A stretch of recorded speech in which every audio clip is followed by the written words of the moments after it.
The owner yells for his hunter to deal with the wild animals. Billy ends up falling into the resort pool. He splashes around, hits a button, and drains the whole thing, getting swept outside with the rushing water.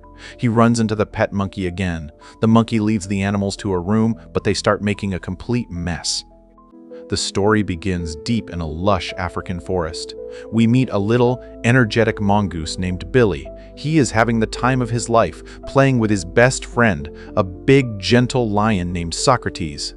They are having a blast, hitting a stone back and forth across the ground, just enjoying the simple joy of friendship. Suddenly, Billy's wife stomps over. She is really angry because she had sent him off to find water, and here he is just messing around. She gives him a real scolding, and Billy snaps back to reality. He knows he's in trouble and realizes he's got to get moving and find that water right now. At the same time, the wise old elephant who rules the forest gathers everyone. She has some heartbreaking news. There hasn't been a flood this time around. Because of that, the stream has completely dried up. This is a terrifying problem. They are facing a long, dry season with no water for anyone. Now, the scene shifts to a big ship out at sea. There is a rooster named Charles, and he is tied up with a chef trying to cook him. Poor Charles is terrified, but he finds a way to escape. He finds himself surrounded by the deep, blue ocean with nowhere to go.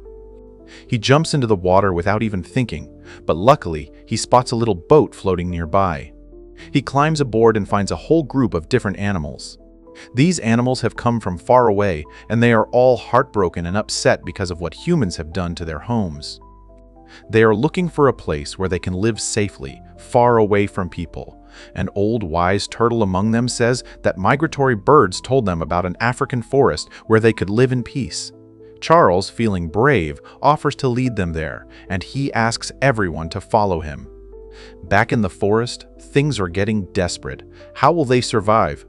Billy decides to be brave and goes out all on his own to search for water. He remembers a small pond nearby and hopes he can bring some back for his family. When he finally reaches the pond, he sees a group of buffaloes and rhinos having a heated argument. They are fighting over who gets to drink first. The water is so low that if the buffaloes take their share, there will be absolutely nothing left for the rhinos. Billy is so worried about the water running out that he just runs straight to the pond, ignoring the big, angry animals. The buffaloes and rhinos spot him, and they are furious at him for interrupting. Meanwhile, back home, Billy's son is bragging to everyone about his father, saying how brave he is for going out alone. Just then, they see Billy running toward them, panting hard and carrying a bottle with a tiny bit of water. A whole herd of angry buffaloes is chasing right behind him. Billy's son is so excited at first, thinking his dad is a hero. But then, the bottle falls and rolls away as the buffaloes thunder past. The son's excitement turns to mean laughter. He starts mocking his father, calling him a loser. Billy is crushed, and his son is just filled with anger. Billy tries to fix things, but his son turns his back and says he's no longer his father. The son storms off, and even though Billy's wife tries to tell the boy that he shouldn't speak to his father like that, he just won't listen to anyone. Billy feels completely defeated, thinking his son sees him as a total loser. He goes to find Socrates. He tells him they have to go find water somewhere else, or his family won't make it. But Socrates is settled and has no plan to leave. He tells Billy he's happy right where he is. Finally, Billy makes the tough choice to go on his own. As he leaves, Socrates tries to warn him. He says that if he goes that way, he'll end up in the Valley of Death. Billy shivers at the name and asks what it is.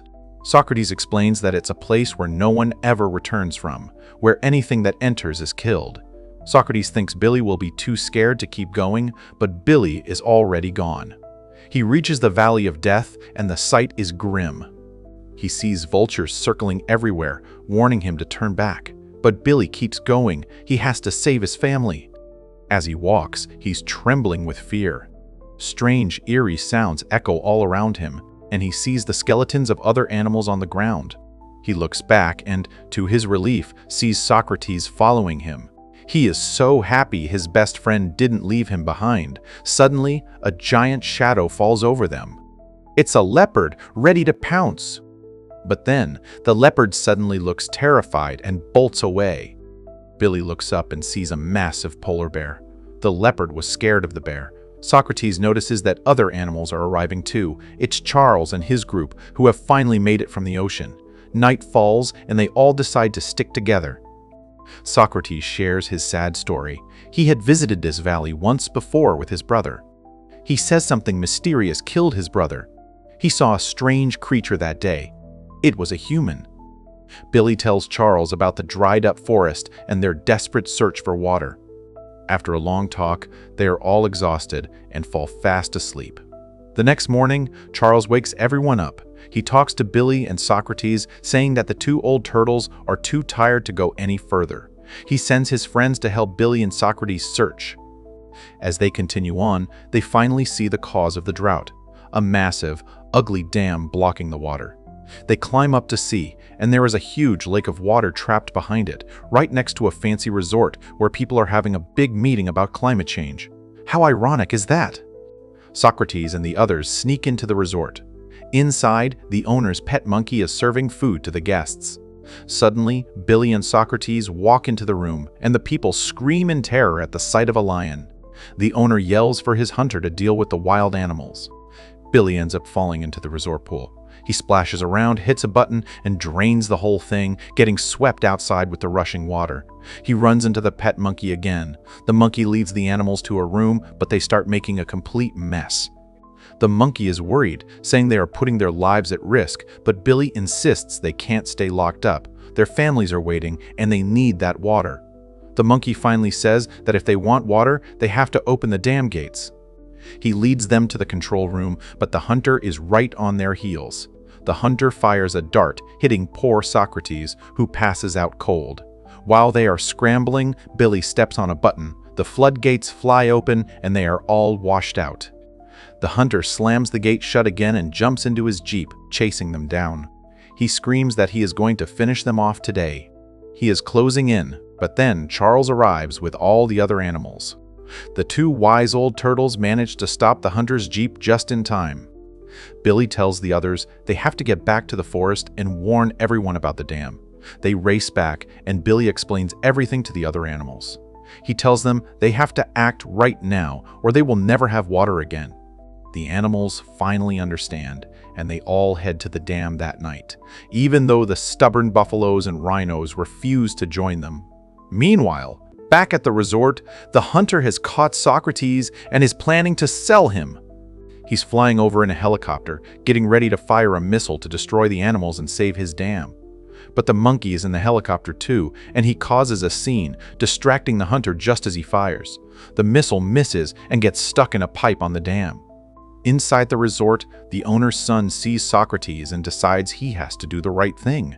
He sets the lion free. The animals all rush the dam together, but they just aren't strong enough to break it. Suddenly, the buffaloes and rhinos show up to help. They join the others, pushing with all their might. The dam starts to crack, but they need one final push. Billy sees that same stone he was playing with at the very beginning of the story. He runs over, hits the stone like a hockey puck, and it flies straight into the stuck missile. Boom! The missile explodes on impact. The dam shatters, and the water finally breaks free, rushing back toward the forest. The animals are swept along with the water back home.